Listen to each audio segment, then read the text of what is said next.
Hi, everybody. Welcome to episode 86 of the Catholics Against Militarism podcast. I'm so excited about this interview with Melissa Presser that I'm going to share with you today. I wanted to give a little bit of background because I didn't do a very good job of introducing the episode. For those of you that don't know, Edith Stein was a Jewish woman who lived during World War II, and she actually converted to Catholicism and became a Carmelite nun. And she ended up dying at Auschwitz. Her name that she took when she became a Carmelite was Teresa Benedicta of the Cross. I did a full episode on her in episode 13 with Father McCarthy, if you'd like to listen to that. Melissa Presser is also a Jewish woman who, like Edith Stein, converted to Catholicism.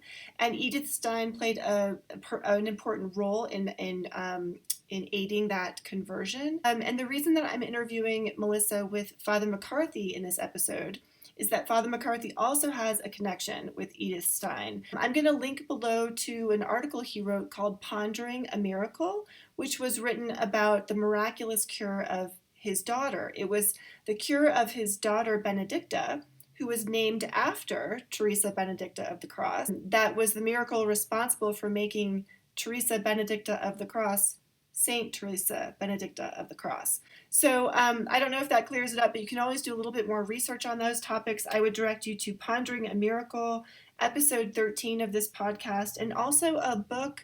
It's a short book. It's more like a reflection that Father McCarthy wrote about the date August 9th, which is when Edith Stein died at Auschwitz. So I hope you enjoy this conversation. There are still some seats available in the retreat if you would like to join us for the retreat. It started on Thursday. We had our first live session, but if you've listened to episode 78 and episode 84 of the Catholics Against Militarism podcast, you've already done half of your homework for this week anyway.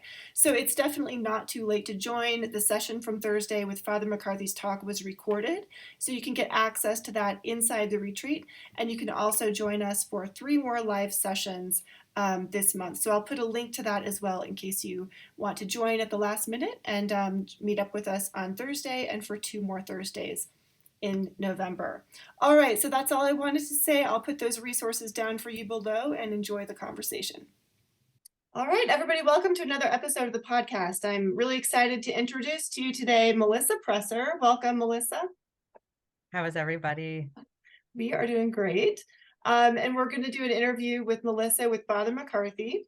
Melissa is a Jewish woman, a wife, a mother, an attorney, a writer, and a convert to Catholicism. And the reason we wanted to do a 3-way conversation with Father McCarthy today is because Edith Stein played a pivotal role in drawing Melissa into the Catholic Church. And Father McCarthy has a very special connection with Edith Stein as well. It was the miracle of Edith Stein that was responsible for the cure of his daughter, Benedicta, back in the early 80s. So both of these people on the show today have a very special connection with Edith Stein, and I'm really excited to have you both here. Thanks for being here, Father McCarthy. Okay, I'm glad to be here. All right, so Melissa, let's start off. I would love to hear a little bit about your background. I was doing a little bit of reading about your conversion story online, and I think when you were 3 years old, you said you had an encounter with God, and I would love to hear a little bit more about that. Where were you born, and what happened between when you were born and when you were 3, and then what happened when you were 3? So I'm from Miami, Florida, born in Miami Beach at Mount Sinai Hospital, and born to Jewish parents who flocked from the New York train down to Miami, which was a lot of Jewish people that did that movement from New York, New Jersey area down to Miami.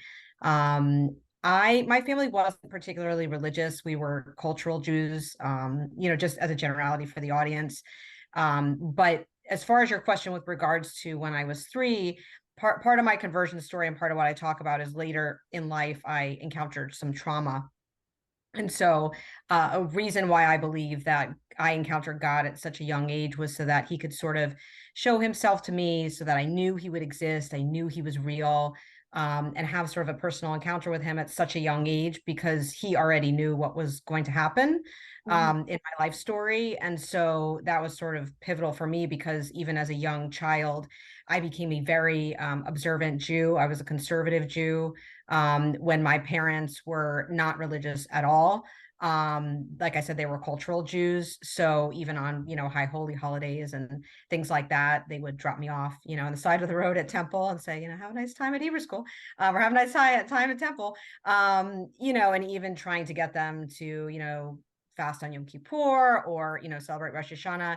It just wasn't something that was in my family. We didn't do Shabbat, none of those things. But as I got older, that became a lot more important to me. And I started to explore things like Orthodoxy. Okay.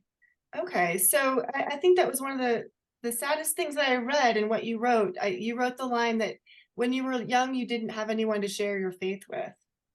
Yeah, it was, I didn't think of it back then as something that was as lonely. For me, it was a special connection that I had to my Judaism with God. I loved Hebrew school. I mean, I remember I begged my parents to go to Hebrew school. And in fact, I was in remedial Hebrew school because I hadn't been in Hebrew school all those years.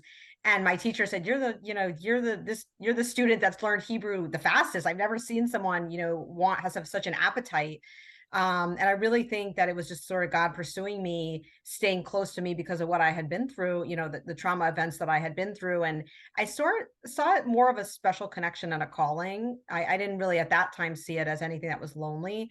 I don't know. I felt very close to God. So I didn't think of, sharing my faith. I didn't share my faith with my parents. Yeah. Can I ask, what do you do at Hebrew school? Do you just learn Hebrew, or is it also like religion? You learn like the Old Testament? Is it like a Bible school meets a It's like language the school? equivalent to CCD. So, except the difference is you learn, you do learn about the holidays and, the substantive topics, but you also learn how to read Hebrew and write Hebrew and speak a little Hebrew because they are preparing you ultimately for your bar bat mitzvah, in which you have to read from the Torah. And that is in Hebrew. So a lot of times in less conservative movements, they'll do transliterations and things like that. But for a conservative Jew like me, I had to learn how to read actual Hebrew, from whatever my parsha was, and be able to read that at my bat mitzvah. So they're preparing you for that. It's not so much dialect, meaning speaking. It's more so reading Hebrew, because it's obviously nothing like the English language. Oh, So okay. Melissa, you were, as I'm hearing you now, uh, you love going to Hebrew school. You love going to the services in temple and whatever, huh? You really Yes, loved it as a kid. I You did. really, I loved it. really loved it. Yes. Is it, it's almost, I'm going to use a phrase here. So it's almost like as a child, for some reason or another, despite you were God intoxicated. Yes, I was very centered on God. Yes, for sure. Yeah, that's different. That's different from a little kid, but Yes, it is I different. know that happens. I somehow there are some children that God comes to the forefront of their mind and they just love being with God and everything associated with him. Yeah, I mean, looking back, I've done a lot of healing work in my life, and and being in a lot of different healing groups for people who have been through my type of trauma. There are a lot of stories with threads that run through them about looking back in childhood and seeing the ways in which God drew close, knowing either what was going on or what was about to happen. So kind of encountering those people was so interesting to me because it's not something I thought about until I became a Christian. But that really was sort of my I guess my anchor was, being in a place where I felt that I could be as close to God as possible with what I had been through, what I was going through. So yeah, it's definitely a different story for sure. Yeah. So when you go to, is synagogue the same thing as temple? I don't know anything about Yes. Judaism. It's the Yeah. same thing. What do you do there? Is it like worship service and prayer, or is it more of Yeah. a social thing, or like what is it No, like? no, it's a service just like we would have mass. Obviously it's different elements and totally different. And it depends on, just like in Christianity, there's various denominations, and based on, the denomination you're in is really how the celebration goes. For instance, like in the Reform movement, there's a lot of English and a little less Hebrew, whereas in the conservative movement, it's a lot of Hebrew. I used to joke, well, I actually joked with my godmother when I first had my major conversion. I said to her after she prayed over me, I'm like, that's the first time I've understood anything anybody said over me when they're praying over me, because everybody prayed over me in Hebrew. So, and I wasn't fluent. So just hearing somebody pray over you in English was just so mind-boggling to me, because so much of it was in Hebrew. So yeah, and they're opening the Torah, and they're, you get to kiss the Torah, and they're saying prayers, and a lot of things that come from the Old Testament, obviously, the Shema, there's other prayers, other things you pray at different, obviously, holidays, just like we have in the church, different prayers, special prayers that you pray. But Okay. even though Melissa, you didn't understand, you first of all didn't understand Hebrew, and then you understood Hebrew, huh? Even though it was a foreign language other than your native tongue and so forth and so on. In no way was that an impediment for you encountering God. No, and I used to, a lot of times when I would speak, when I came into the church, and I've done a lot of speaking, and I would say, I didn't even think God spoke English, because, really, Hebrew to me was that, Oh, divine dialect. And right. I really, when I heard people speaking in English, it almost sounded sacrilegious to me in some ways, because really Hebrew is such a holy language, especially like if you're around a Seder table or Passover, like a big Jewish holiday, it's just like if you speak in any other language that, it makes sense in that language, or has a deeper rooted meaning. Like if you're looking at the scriptures, right, and they were written in, Aramaic or Greek, you look at the text, and the text is so much richer in the translation, the original translation. When Mhm. you look at that word, it's sort of the same thing. Well, when I grew up, I thought God spoke Latin. Oh, there you go. 83 years ago, the church did everything in Latin. There was nothing Right. that wasn't in Latin. So God spoke Latin, and it didn't really interfere with my knowing God that I couldn't speak Latin. There were the music, the sounds, the movements were all they all fit together. They helped me know God, even though I didn't know Exactly. the language. Yeah, exactly. And to some of the, I guess, the trad Catholics, they think that having English in church is like sacrilegious. They're like, we're not. It's a big thing. But do you go to regular Novus Ordo mass, Melissa, or do Yes, you? I do. Yes. Okay, yeah, that's what I do too. I love the Latin mass, but we don't have one nearby. But anyway, well, okay. So, what did you think about Christianity? Like, did you have, when you were a kid, did you have any idea of like any preconceptions about it or impressions of it or any thoughts at all about Oh yeah, Christianity? definitely. I thought that Jesus was for Gentiles. That's what I grew up believing. Jews were Jews and Gentiles were Christians. I didn't know the difference between a Gentile and a Christian. I thought it was one and the same thing. Any non-Jew was just a Christian. There was no speaking about Jesus. I remember in Hebrew school, and I don't even remember why I asked. I was just always a very inquisitive kid. I remember asking one of the rabbis about Jesus and why we don't believe in Jesus. And I think he almost, shut me out of the classroom, because, those weren't things you're allowed to even say. Like you couldn't even say the word. Um, Um, so it wasn't even like a thought like, oh, I'm going to go seek truth, because when you're a Jew, you're a Jew. Like that's just what you are. It's just like any other ethnicity, where you come from, what your heritage is, your ancestors, all that. So that was basically my thought, like, I'm here and they're over there. And that was part of my beginnings or my stirrings when I was bat mitzvahed about, well, I don't understand, well, if I go to heaven, and how can they not go to heaven? And those were some of my initial inclinations, like at 13. Well, that doesn't make much sense, because I had friends that were Christian that I thought were amazing people. And I was like, I don't really understand that. yeah, yeah. A lot of Christians feel the same way. They're like, wait a minute. Yeah, those questions started coming up. Yeah, interesting. Um, so in sixth grade, you moved, is that right, when you were 11? Yes, we moved in sixth grade. Yeah. Yeah, that stood out to me because I also moved away from my home when I was 11, and I think it was like a really, I don't know, tender kind of age to move away.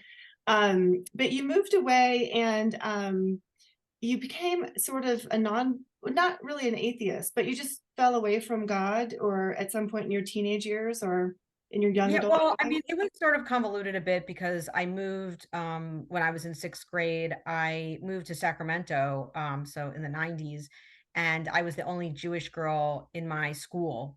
And I was wearing a Star of David. I've got physically assaulted and bullied because Mm, I was a Jew. And I had never really encountered obviously anything like that coming from South Florida. And it was so bad, the torment, that we ended up having to move to a suburb, of Sacramento. I had to leave the school because I Oh. literally got beaten up for being Jewish. So that was really impressionable to me because I didn't understand that, or, a child saying to me, well, where's your horns and tail, and some crazy things like that. And it was hard to keep the faith in California because it was such a small Jewish community. I did go to Hebrew school, but what's funny is the Hebrew school was at a church because they didn't even have a temple to have Hebrew lessons at. So, and we were sort of preparing for my bat mitzvah there. And then, right when I was sort of getting used to life in Northern California, my dad got transferred again. So I had to move again back home in the 8th grade. And so I ended up getting bat mitzvahed down here. And so that was like kind of the beginning of some of my rumblings, especially when I got to the age of confirmation, because I just sort of saw things falling apart and not understanding, well, why they weren't answering my questions, because I had a lot of questions. Oh, so there's a confirmation in the Jewish faith. Like, what does that entail? What is the confirmation? It's sort of like an extra year of study after bat mitzvah, bar mitzvah. So Okay. sort of, it's kind of equatable in some ways to the Catholic Church. I just found the class to be very dull, and in ways it wasn't answering any questions. It was sort of one of these things like, okay, we checked the box, confirmation is available. There wasn't any, discussion of spirituality. And again, they weren't answering any of my questions, or taking me sufficiently serious enough to warrant my interest. So I think during that time, I would say was probably when I started like branching out and looking at some other things. Not really sure. Well, I don't understand that. Why are they not, speaking on those topics? Yeah. Yeah. It sounds like a lot of parallels here, because when we go through confirmation as Catholics, it's about 8th grade or 9th grade, and all I remember about it is what the dress that I wore, because I was really excited about my new dress. That's I don't awesome. remember what I did. I didn't even remember my confirmation saint for like 15 years. I had to go back when I was an adult and ask my mother, who is my confirmation saint? I don't remember anything about this. But at least you were asking questions. I was just there to wear the dress. So I'm sure it was lovely. it was great. It had like lace and like shoulder pads, because this was like 90s, but it was, yeah. Anyway, so you did I read that you did suffer from some sexual abuse when you were young too. Um, are you still there? Oh no.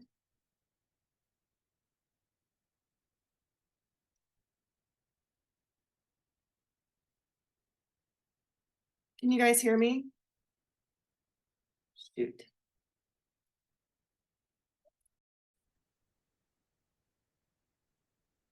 Let's see. Okay, I think I'm back. Can you hear me? Okay, let's see. I can't hear you guys though. Can you say something again? Shoot. Let's see here. And she's frozen again. Oh no. Okay, can you hear me now? I can Yeah. hear you. Can you hear us? Yes. Okay, good. I'm sorry about that. Okay, good. All right. So another line really stood out to me, and something that you had written. I really like your writing, by the way. Thank you. You said God is a gentleman. It's like, it was really touching to me. Why did you say that God was a gentleman? I think because, I had a very rough childhood. You had brought up I was sexually abused as a child. And I think God knew at some point I was going to have to address that, obviously. I think for those of us that have been through trauma, whatever your trauma is, God has to be very delicate with the things that you're going through and the way that he enters your life. And so when I was getting help for that, I was in a Christian group, a group for healing, essentially a Christian-based sexual abuse healing group. That was one of the lessons that I learned. God is a gentleman, and because we were all so afraid to let him in, to those places that were just so hurt and scarred. And I learned so many important lessons during that time when I was healing, but that was probably something that stuck with me the most, especially when I was writing too, was for people who have been through any type of trauma, or even more specifically sexual abuse trauma, that God was there all along. It's sort of hard to tell somebody that, right, when you've been through that. Where is God, right? God let this happen to me. But he's sensitive to that God, right? So that's what they taught us was, God is a gentleman. So I really thank my healing process for that. And I use that a lot. Yeah, I love that. That's great. And then at some point I read that you I thought this was interesting that you said that at some point you just denied completely that that had happened to you. Yeah. I mean, there was like definitely like a sort of, I don't want to say repression. Well, maybe an intentional repression. Um, Hmm. I think, back, we're talking about the 90s, right? I mean, in the 90s, you didn't talk Yeah. about things like this. These things didn't exist. I came from a nice middle-class Jewish family. They definitely didn't exist in middle-class Jewish families. I was the straight A student, all of that. So, I certainly wasn't going to, go with the narrative of something like that happening to me, nor did I have the words or vocabulary for it back then because it didn't exist. So I just made an intentional decision to sort of dump it when I was in college and just say, you know what, I can become somebody new. A lot of it is, if you read the literature, like disassociation almost, like this is not me. This didn't happen to me, to Hmm. deal with the traumatic memories of what happened. And so I dumped it. And then I moved on with my life. That's what I did. Okay. And was that around the time when you kind of felt like you were not as close with God or not as interested in your spiritual path? It seemed I like think, yeah, yeah, it kind of mirrored each other. I mean, I had that narrative in college, I kind of just said it out loud, like, I'm just going to move on from here after, I think you're probably referring to a therapy session I had that didn't go very well. oh, I was just sort of tired of, dealing with therapists at that time. yeah. Um, and I didn't really, I explored my spirituality somewhat when I was in college and law school, Mhm. but it was less and less. It was definitely not at the forefront. I think sort of subconsciously, I really did feel like, God had let me down. It was coming back, right? So now it's re-entering my brain again. And I'm like, well, how could a good God, let something like this happen? So it's that, quintessential, like, why do bad things happen to good people book, Rabbi Kushner. He's like that question that's what really prompted me to sort of look into those things, coupled with my grandmother's death, which I also write pretty extensively about. So it Mhm. was sort of those turn of events that kind of led me to that place. Right. Okay. And then, so you wanted to be a writer, but you ended up a lawyer. So at some Yeah, point you went to law school instead of, right. yeah. Correct. And you got married and you had kids. Did you do all that in your 20s? So I went to undergrad, went to law school right afterwards, and then I got married a little bit later, like my late 20s. So I had kids like right before like 30, right before 30, a little bit later than a lot of people. Mhm. So I was kind of living that, I guess fairy tale life that, I went to college, I got my law degree. I was a very successful attorney in government practice. I went to law school specifically to help kids in foster care because I made sort of a promise to, I guess you could say, the universe at that time, because I don't know what you would have considered me, maybe agnostic, I don't know. But, I sort of said, well, I'm not going to let this happen to another kid, not under my watch. I'm not going to let this happen to another child. And so my entire being, this is what changed the trajectory of my career, because I felt that by being an attorney ad litem in the foster care system, that I could be a voice for those kids and be able to sit next to them and say, well, I get it. I mean, I've gone through exactly what you went through, but I've gone through trauma and I understand it and I'm going to help you. So that was sort of my, what I wanted to do with my life. Yeah, that's great.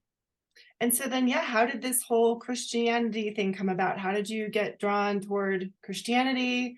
I know there's a few key figures in the story that kind of were little light points, or I don't know, light posts or something. Yeah, I mean the short version obviously is these symptoms started coming up obviously from my trauma that was repressed. I had 3 kids in 2 years. I had a set of twins, and then I had a baby right after that, 13 months after that. I went through a horrible bout of postpartum depression, and all of my symptomology started to return, depression, anxiety, all those things. And it started to affect my marriage. So I had a lot going on, and all of these big feelings that I'd sort of stuffed were just all coming back. And I remember talking to my husband one night, and I said, "Well, who's the?" I have to come up with crazy questions because this is what I am, like some philosopher. Like, who is the most amazing, best person that you can think of that you just love this person, and I don't know, something to that effect. And we both at the same time said Karen, which is sort of odd, right? There's lots of people you associate with. Karen is his best friend's mother-in-law. And I was not aware that she was a Christian. I had no idea. Again, I'm thinking Gentiles and Christians are the same thing. Mm. And so I reached out to her one night on Facebook when I was on Facebook, and I, just told her that I was feeling awful and there was a lot of things going on, and, felt like reaching out to her. And I felt like maybe I should go to church. Where does this come from? It's got to be the Holy Spirit, because, Jewish girls don't go to church. So I said, I'd like to go to church. I think you go to church. And she responded back to me and said, you have a divine appointment, which I did not know, obviously, what that meant at the time. So I went with her to a Protestant church. Again, I had no idea. I've never been to, I don't know the difference in denominations or whatever. Went to a church, and we're sitting there. It's one of these new progressive churches with like flashy lights and all those kinds of things. And I'm dressed like a conservative Jewish woman with, long black skirt on, and everybody there's wearing tank tops and shorts. So that was sort of fun. And, and there's a stage, and there's this traveling pastor that comes out, and he starts talking about all these issues that I'm literally experiencing. And I turned to Karen, and I'm like screaming at her in this church. And I'm like, how did you tell this pastor what I was going through? How could you betray me like that? And she looked over at me just, in tears, and just said, no, this is the Holy Spirit. And I didn't even know what the Holy Spirit was. Like, what are you talking about? And so afterwards, she's trying to explain to me what that is. And that's when she asked me, can I pray over you? So that was the first time that I ever was prayed over in English. And then, that night I went home, and I just got on my knees. I was looking at pictures of my children, and I said, Jesus, if you're real, I said, then you've got to save my life. I said, because either I'm going to end my life, or you've got to save my life. And I just remember him picking me up off the floor and putting me into my bed, and waking up the next morning, and everything was different. And I told him that if he did that, I made him a promise that I would serve him for the rest of my life. And so that was the beginning of my entrance into Christianity. And a week later, I had a Bible in my hands and a cross on my neck, and people thinking I was crazy. So that was sort of the very, very short version of the beginning. My entry into the Catholic Church came later than that. Listen, the Jews don't. I may be wrong, but Jews don't pray kneeling down, do they? No, I mean, that's not a typical posture. I mean, I was going to say, how did you arrive at that kneeling down posture? I was just on my knees at that point, literally and figuratively. Yeah. I was just there. Like, that was the scene for me. I couldn't even stand up anymore. So I think that was just, the vantage point of looking up and being that low. All right. Kind Right. of Oh, thing. yeah. So, yeah. Help. Yeah. Okay. Yeah, Yeah. that's where I was. Wow, that's incredible. And so you just felt like something was different the next day? Like, just felt It felt, the only way I can describe it is, I felt like I was empty, like an empty pitcher. And I just felt this like pouring into my heart. Like, it's just started to fill up all those places and spaces that were just broken, and I just felt this almost like water filling up in a pitcher. And I remember even like I was sitting in the bed, and I remember feeling where my heart was, because I couldn't believe it was real. It felt so physical to me. And all of a sudden, I'm telling my husband, like, Jesus did something. He did something, like he fixed me. I don't know, and I'm like, I'm going back to church, I'm going back to church, and I'm getting a cross, and I'm getting a Bible, and, and I'm doing it. I know. And Karen was like, what is going on? Like, I mean, she'd been a Christian 30 years, she was like, what is going on? And I got baptized the next week. I mean, I literally came back and I got baptized the next week. I was like, I told Jesus that if he saved my life, I would serve him for the rest of my life. And he saved me, and he saved my family, and he saved everything. So I don't know what I'm doing, but all I know is that I feel this compulsion, to do this. So that's what I did. That sounds a lot like Edith Stein, doesn't it? Yeah, I mean, it's sort of like, when she knew, right? Yeah. She got baptized on New Year's Day, and she knew. I mean, once she had that encounter, those progressive encounters, I mean, I think it's a line as a Jewish person that you have to know is real, because nobody would do that. No Jewish person would do that. It has to be God. There's no other explanation for it. You're so ostracized, and you lose so many people and you're so shunned by your community, but you're not even thinking about that because you're just thinking about the joy of Christ and how you spiritually feel this void that's been filled in this answer, that you've been searching for, and we come to it in different ways. Mm-hmm. So yeah, so you felt like so people were very upset with you. Did your husband accept it? Like, did your family like, and if they were upset, why were they? Did they feel betrayed or something, or what was? Well, in the Jewish community, it's the biggest, I guess word I can use is sin. I mean, that's what I use. The biggest sin you could ever commit. You could be a drug addict, you could be in jail, you could be, I mean, just name it. And as long as you don't become a Christian, then you're good. Everything else is fine. It's the worst thing you could do, to the point where I remember people calling me a Holocaust denier. I mean, literally. And I know that, that's a thread in terms of, I mean, obviously they didn't call Edith Stein a Holocaust denier, but, there was a lot of controversy during her canonization, which I'm sure Father could speak to, from the Jewish community about whether she was a martyr, or whether she was a traitor. And I've read a lot of articles on that from both perspectives. And I guess that double-edged sword is what I experienced. I lost a lot of people. Thank God I have the most amazing parents, and they love me. So, and love permeates all things, right? So they may not have understood it, but I can tell you that they couldn't deny what was happening because I had always been close with God. So this was just another part of the journey. And, thank God for wonderful parents. So It's my understanding is, Melissa, that if a Jewish man or woman becomes a Christian, it's like they're dead to the rest of the Jewish community. it is. They're dead to the point where, I lost my birthright in Israel. I don't have my birthright in Israel because they don't recognize me.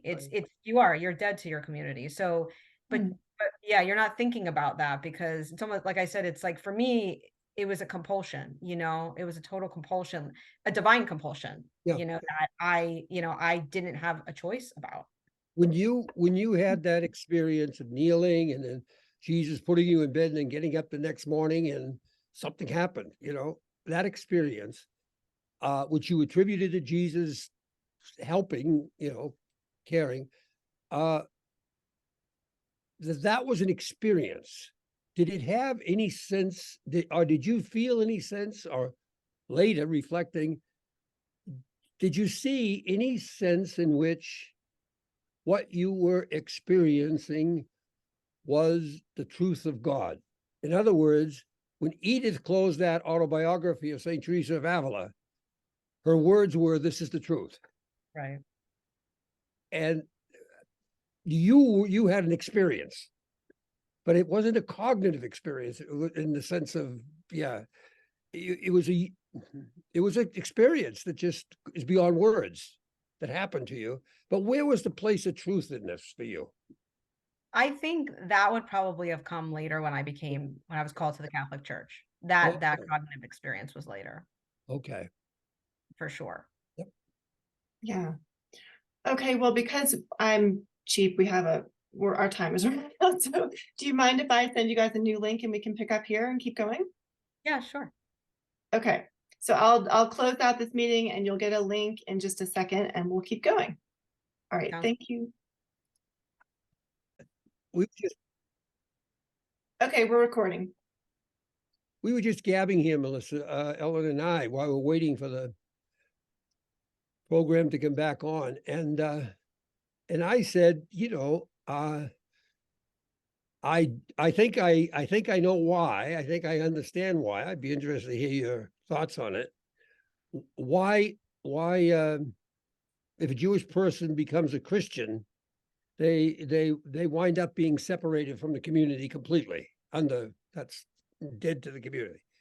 And I was wondering, here's the question. I was wondering to Ellen, is that true if a Jewish person would become a Buddhist or a Hindu, that the community would have that total separation from them? I mean, I can only speak for my own experience. I haven't found that to be, to me, the stronger reaction is with Christianity.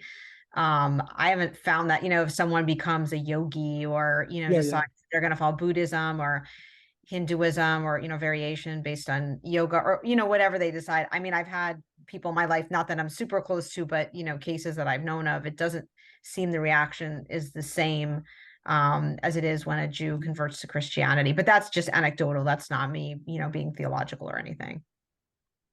I thought this is my thought. I thought the theology behind it was that Christianity is false worship, and that's the problem. Right. Well, because you're worshiping a false Messiah, you're worshiping idols in the Catholic Church. And You mentioned kneeling Edith before. Stein's mother said one time, I think, I remember one of the letters that they wrote, she said something like, well, Jesus was a very good man. I don't have any problem with Jesus, but why did he make himself God? God, right.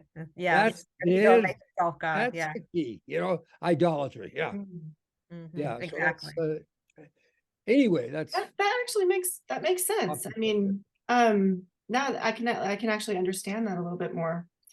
I was going to ask you, Charlie, why do you always have to find yourself in the middle of controversy? First, you're a married priest. Then you preach gospel nonviolence, which we know is very, very upsetting to people. And then you have this connection with Edith Stein, who's a controversial saint when she gets canonized. Why do you always have to be in the middle of all this trouble? well, the program is about Edith Stein, not me. That's what I want to talk about. But okay, Edith,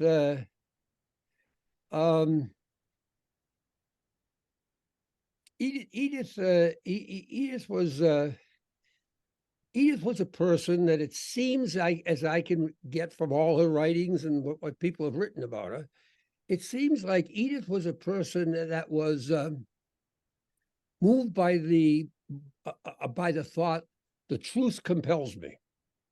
That is, she followed truth wherever it led. She tried. And so when as a young girl, she thought that Judaism wasn't totally the truth. At 13, she became an atheist or something. Whatever you become at 13 as an atheist.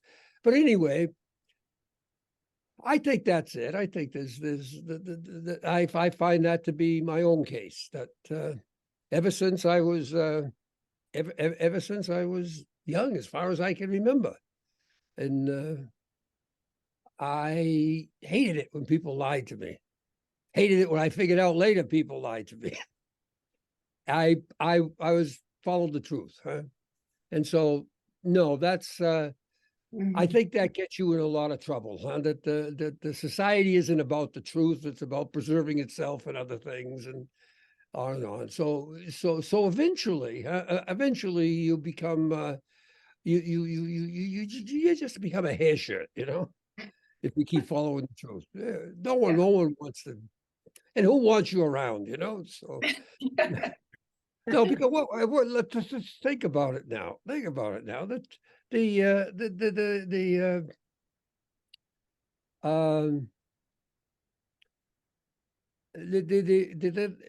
church, the Catholic Church in this case, huh? The Catholic Church in this case has a horrendous history of anti-Semitism. There's no, I don't care. I grew up with it. Right? I grew up in an Irish Catholic enclave. There wasn't a Jew in sight for my whole life, my whole first 18 years, until I went to play in the American Legion baseball team. And then there were 4 Jewish guys there. And what was funny about that is strange about that is, I knew they were Jewish, and their parents came to the ball games. I knew they were clearly Jewish, but I can honestly say that when we were playing and practicing and so forth, it never entered my mind that they were Jewish. It was the game that was the big thing, And the same thing with my parents, who were Irish Catholic, and they sat right beside Jason Mantia's mother and father and so forth and so on, cheering and arguing about the empire. and the thought wasn't there, but somehow, certainly when I was growing up, absolutely positively, there were in the Irish Catholic community in Boston, anti-Semitism was rampant. Wow. But not just externally, sub rosa, it was all over the place. You couldn't, and that's the world that I grew up in. Eventually, it never affected me. I mean, because I didn't involved with any Jews at all. But as life went on, it became important to say, is that the truth? And as far as I could see, all the attitudes I had towards Jewish people growing up as a kid were all wrong. Mhm. They were just, even though some of the facts might have been right, but the attitudes were wrong. And go on with life, No, I don't have any. No, I think that the real problem, the real problem is people can hold on to a perception that they've had since childhood only because that's what they're surrounded with as far as neighbors and culture and jobs and everything else, huh? And so you've heard me say it several times, Ellen. Maybe I'll repeat it here for Melissa, but one of the great prophetic lines of the 20th century was written by Oscar Hammerstein in South Pacific. And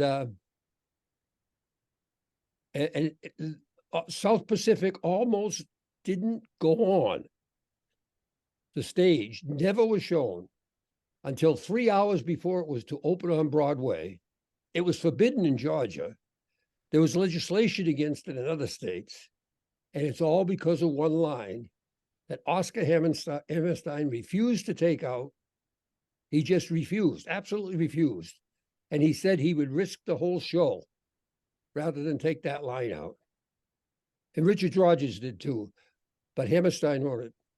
And the line was, you've got to be taught before it's too late, before you were 6 or 7 or 8, to hate all the people your relatives hate.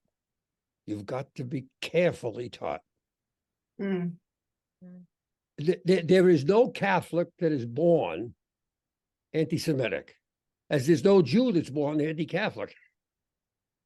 But the society, and so this is what you work towards truth through all that incrustation that's thrown on you by society in one form or another, huh?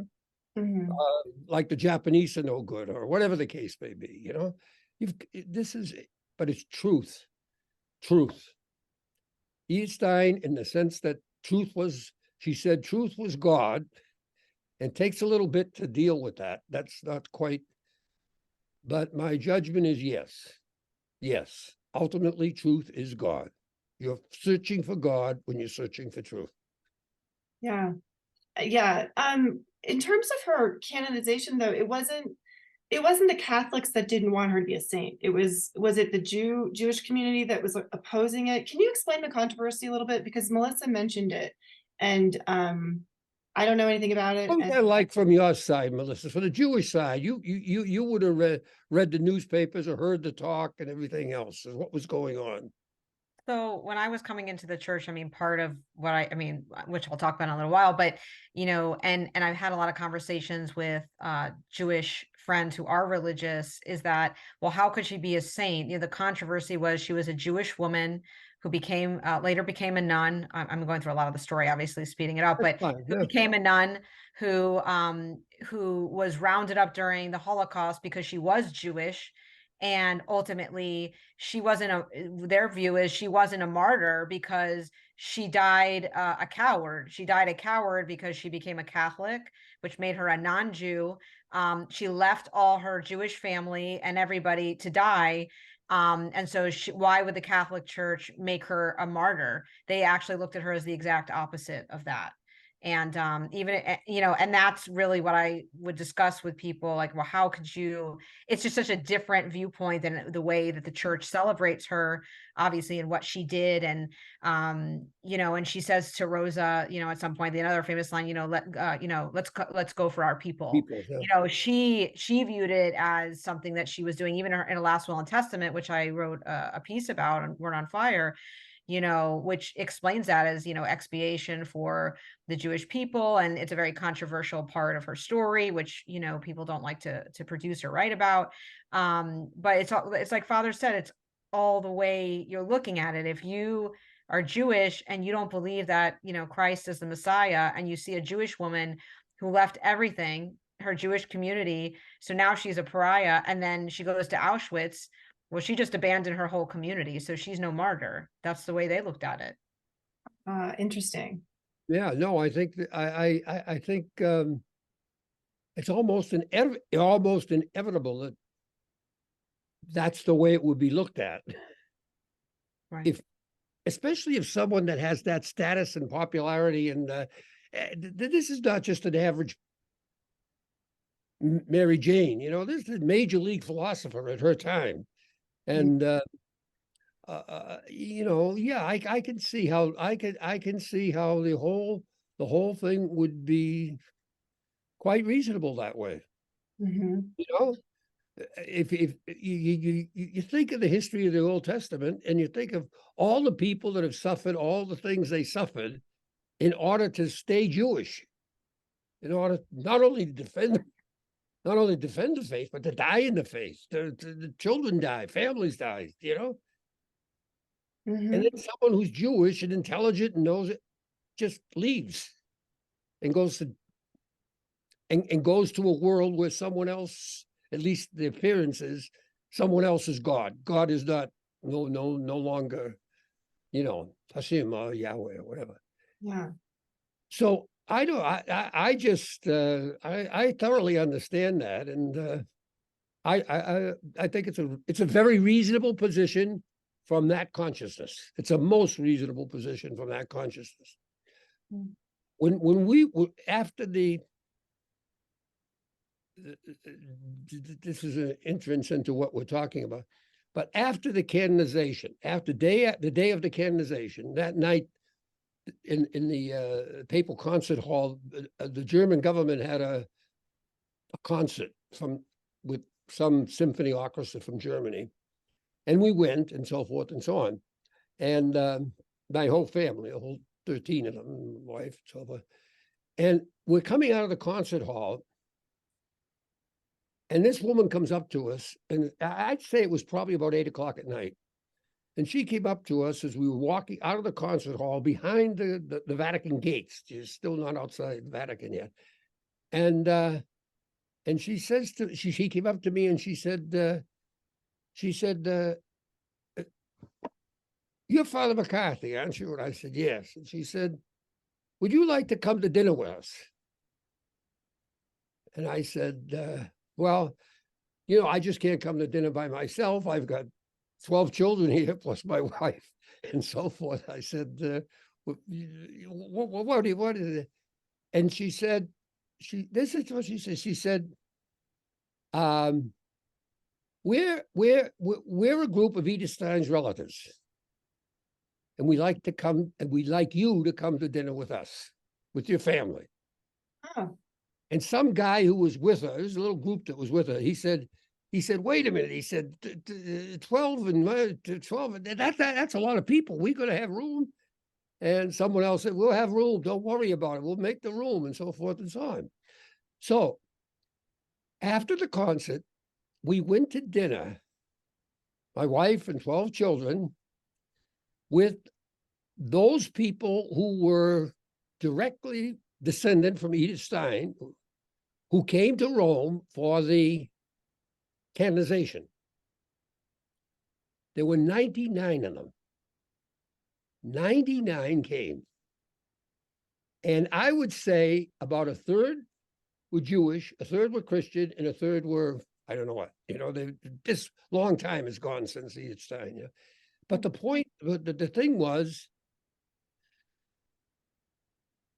I'd say a large percentage of them still held what you just talked about, Melissa. They were upset about it, really upset about it.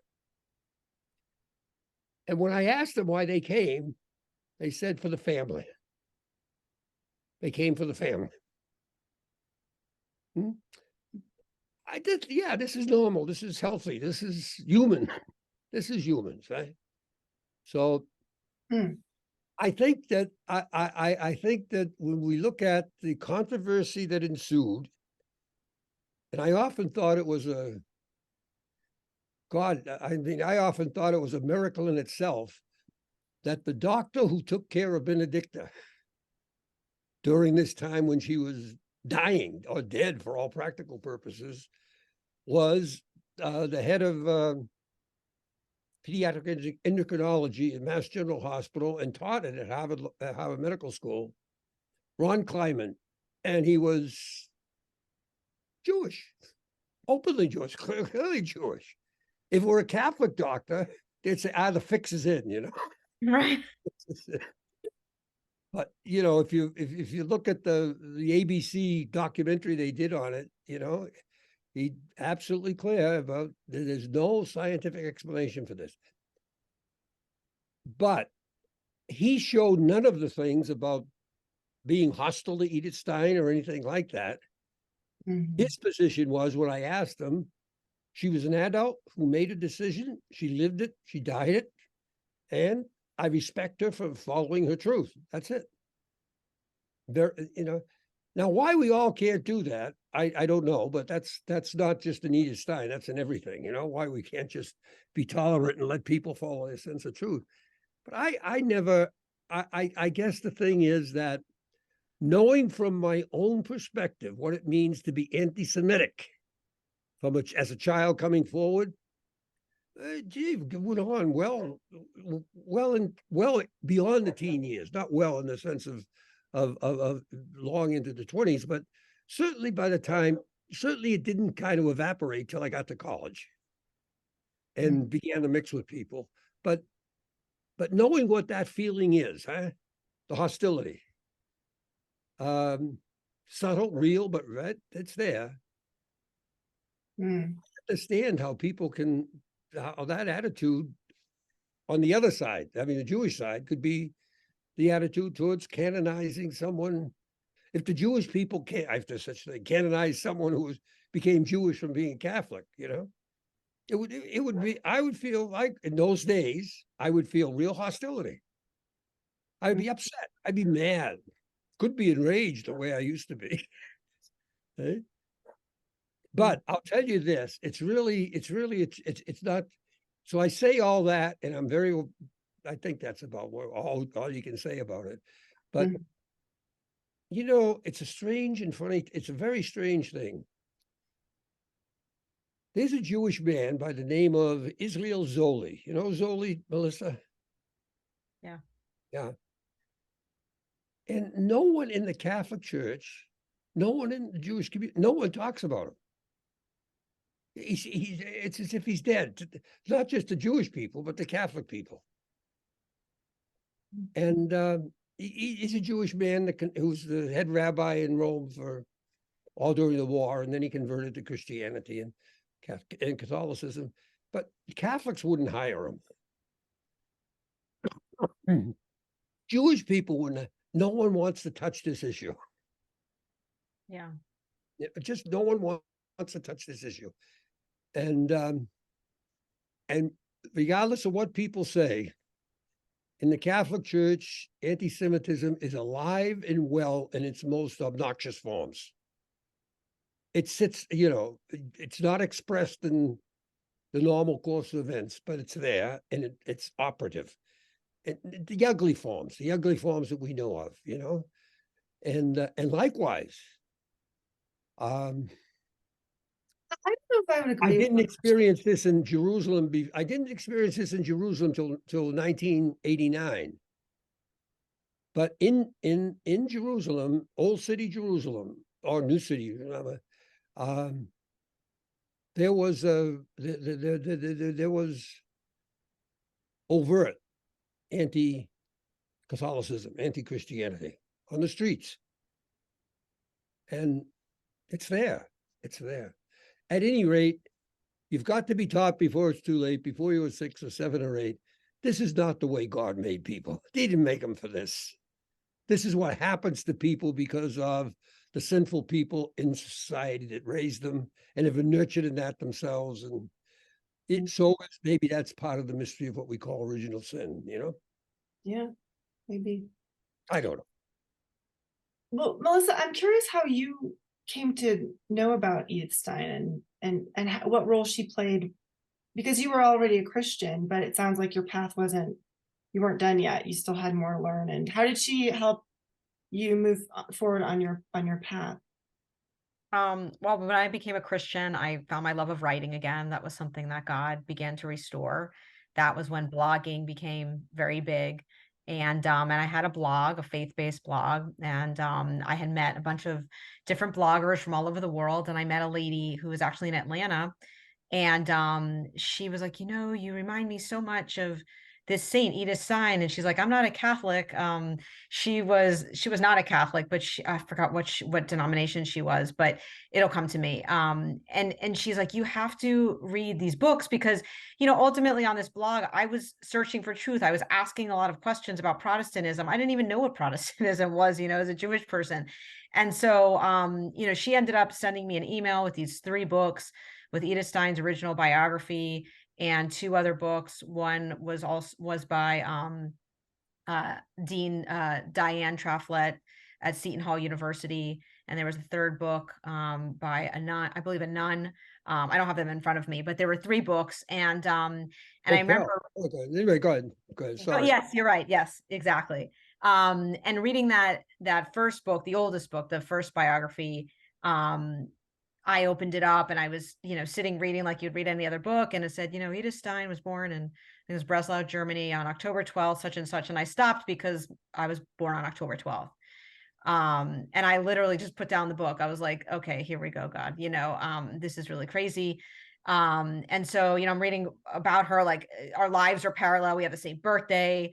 And then I got to the part where she's talking about her grandmother, and her grandmother's name is Adelheid. And my grandmother's name is Adelaide, which is the English form of Adelheid, which is a very, not a common name. And it was just, I put down the book. I mean, I was like, this is just too much, and so I started reading, and the more I read, the more I was drawn into her. I read about the Eucharist. I had no idea what the Eucharist was. I'm like, whatever this is, I want it, because this is amazing. And so it was so funny. I think I tell the story of one of the podcasts I was on, but I remember being in my closet, and I was, reading it like it was, I was going to get in trouble or something, reading this Catholic literature. And I was like, I'm going to celebrate the Eucharist. And I took matzah and Manischewitz wine, and I decided I was going to celebrate. That's all I knew. I didn't know anything. And I was like, wow, this is really amazing. And it was just this uncontrollable reading that I was doing, that I went from one book to another book to another book. And that sort of led me down a path to the point where I had a friend at work at the time who's Catholic, and I was asking him some questions, and he said, well, I want to take you somewhere. So we went to a church. The church's name was St. Gregory's. It was right by my job. We went during lunch, and he takes me to the chapel. And I feel like I'm going to just burn up, like there's something wrong, because I'm going to now I'm Jewish, I'm Protestant, and, going to a Catholic church. And of course, Protestants are, I'm not saying all of them, but it's, it's very heavily, at least where I went, anti-Catholic. So now they're going to be all mad at you. Right. So now they're going to be mad at me, so I'm going to St. Gregory's, and the Blessed Sacrament is exposed. I have no idea what I'm looking at. And, my friend is just telling me, just sit, and he's not telling me anything, and I'm looking around, and he was really great because he didn't want to compel me. He didn't want to, he just wanted me to sit there. He wanted me to experience Christ, for myself. And so, we just sat, and he would point out, the different things that were on the walls, and we would talk about that. And so finally, after 1 or 2 visits, and I'm thinking like the Blessed Sacrament is always out here. And by the way, I don't even know what it is. And I did kneel before it. And so I came back, I think it was like the next day or the day after, and I like snuck out of work during lunch because of course nobody can see me, going into this Catholic chapel. And there it is, this thing that I now know is a monstrance. And and I'm on my knees and I'm just like, I don't know what's going on, but I was like, God is here. Like, God is here. It was just so strong. I did not look up anything on the internet. I had no idea what I was even looking at to really look it up, to be honest. I didn't really have the vocabulary. Um, and so Edith started that entire journey, led me to that chapel, to my knees, led me before the Blessed Sacrament. And I'm thinking to myself, I don't think I'm gonna like, what this next step is. And I'm leaving St. Gregory's and I see this like brilliant flash of light as I'm leaving. And I hear, God say to me, Melissa, it's time to come home. And all I'm thinking to myself is, I don't even know where that is. Like a Catholic church, I don't even know a Catholic. I mean, I really did not. The only Catholic I knew was Edith Stein. And so the way I describe it is, she kind of she walked me into the Catholic Church. And that's how my journey into Catholicism started. And I'm thinking, well, okay, this is great because I lost everything when I, became a Protestant, when I left Judaism. And now I'm going to lose all of my Protestant friends.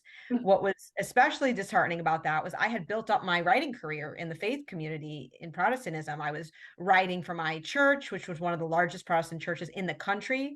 I was writing devotionals and I was thinking, here it is, God is making good on all his promises, right? And now he's once again saying, I need you to give all this up for me, for truth. And really reading Edith's biography, especially Diane's, and I reached out to Diane after that because I was just so impressed with her work. She's like one of the leading experts on Edith Stein. And it was just, to me, it was like, this is truth. It was the same thing that Edith said after she read Saint Teresa of Avila. Like, this is it. Whatever she's saying, and God had to use a story or a human that literally had so many parallels. I mean, you can't make this up. I mean, and especially used my grandmother, because remember, it was my grandmother really that made me leave God in the first place. Made me angry with God in the first place. So I'm thinking to myself, Adelaide, really? Your grandmother's name was Adelaide? Like, you were born on Yom Kippur, your birthday's October 12th. I'm like, okay, God, I mean, how many more signs? What else could there be, Yeah. That's amazing. Melissa, just a thought here. What you experienced was a miracle. Yes. A miracle. And sometimes we think of the miracle only happens in the moment, like when you're walking out of church and the light is on. The miracle is God has created your grandmother with a certain name. He has created, all these, October 12th, you're born, Edith Stein's born. All this is happening by the power of God over long periods of time. For some purpose we don't really know, but we know it's good. And therefore, the fact that you saw it, you can see it, you lived it, it's part of your existence now. That's an incredible touch from God, that you have that awareness, Yeah. Because I mean, I think I was just at that point going to stop at nothing until I found that peace, that place that was truth, And at that point, I was willing to abandon. I had already abandoned everything. So to me, taking that next step and then having to even deal with my husband, who, was very anti-Catholic. I knew that was going to be a challenge, but it didn't matter to me. It didn't matter because I was very familiar with the doctrine in Christianity that, God was not going to bring me this far to bring me this far, That's right. And, after everything I've been through, my husband's going to walk away. Absolutely not. I just knew that in my mind. I was like, God is good and it's going to be hard, but I know that it's going to be okay because I'm doing the will of God. And this is in God's, like you explained, God's providence. And whatever story he's writing is a lot bigger than I am. That exactly a perfect way of saying it. A perfect way of saying it. Whatever story he's writing, you're part of it, but you're a piece, You're a piece. Yep. No, I just, you were touched by God, that's for sure. And a touch just wasn't in the moment. God knew way back before any of us were aware of anything, what had to be done to bring this moment about, Absolutely. No, it's a great mystery, isn't it? It's a great mystery. So, Melissa, we have like 5 minutes left, and I'll suggest that maybe we wrap up this one. And then if we want to continue the conversation, maybe we do another podcast. But Karen, I think, or your friend told you you have a divine appointment. So do you see it that way? What do you think is your mission now? What would you like to do with, I don't know, are you just totally devoted to your law career, or are you still interested in writing, or what are you interested in doing with this? So I'm definitely, definitely looking into where God wants me to write. Really a lot of my purpose is justice. Justice has been a big part of my career for a long time. But it's also part of my writing. With my writing, I talk a lot about mental health and trauma and the church and the sacrament of anointing of the sick, specific prayers, and the way the Catholic Church intertwines with people like me who have been through a lot of trauma. And so I like to talk to people both in my law career and also in my writing who, I consider oppressed, who don't have their voices heard, who may have left the church, who may not even know what the church is, that, the church is a refuge for people who are hurting. It's a hospital for the sick. And so my writing and my law career really intertwine in that way. Even if the person I'm serving in my law firm is not a believer, I pray for all of my clients daily, light candles for them, say novenas for them. Absolutely. Yes, and they're part of my greater human family and my mission to pursue justice for the oppressed at all costs, because that's what Jesus did. And so that is the way I understand Jesus. And then also reaching out to the marginalized and the oppressed through my writing, so that they see that, I may be kind of shiny on the outside, right? But on the inside, I've been through a lot. I understand it, and that God did save my life, particularly through the sacrament of anointing of the sick. And so the sacraments exists for a bigger purpose even than ourselves. It's almost like heaven on earth, right? What we can experience here on this earth, that God has a plan for all of us. Even the last one of us who don't think we're worthy of it, that, that person is worthy. And so I try to really spread that message for people who are feeling hopeless. That's wonderful. I'd love to get you back on the podcast to talk a little bit more about that, because your story about the anointing of the sick is really important too, I think. Thank you. Charlie, oh, and one more. I asked you in the beginning about your encounter with God when you were 3 years old. Just to bring it back to that, did he look did he have a long white beard? Did he look kind of like Charlie? He didn't. He was just sort of like this like oblong sort of figure, this like very big balloon-like figure. That's what I remember, but something that was bigger than me. It was just something bigger than me. Yeah, yeah. Sorry, You, Charlie. you, don't you look know, like Mel- you know, Melissa, that I'll just ask you, not for any necessary response, but with your intelligence and your learning and your background, it seems to me that you could probably read and understand just about everything Edith Stein wrote. Not just her letters, which are very, very important to friends and so forth and so on, but just everything, the science of the cross and finite and infinite being and so forth and so on. I would think that maybe just because of the unique place Edith Stein plays in your life, and maybe you've done this, that you read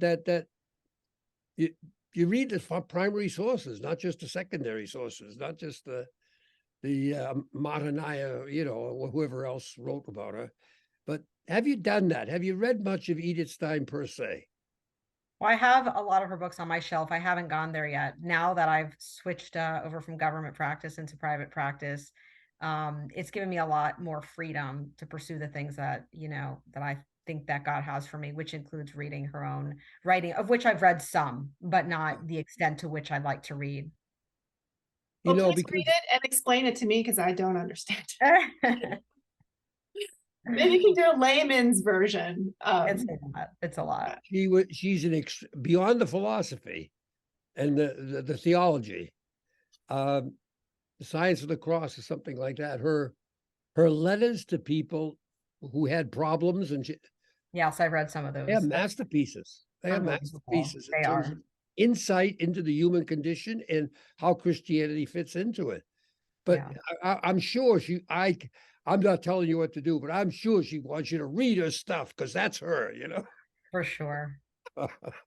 All right. Well, thanks to you both for being here. I hope we can do this again sometime. We have less than a minute left. Father Charlie, would you like to say a quick prayer for us?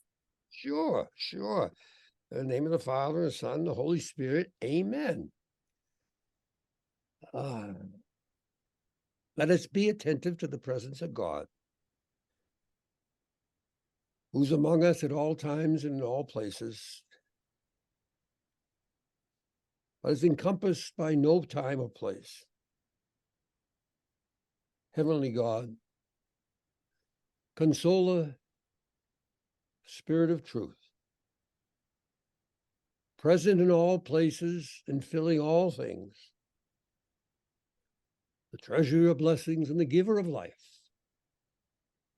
come dwell in us, cleanse us of all stain,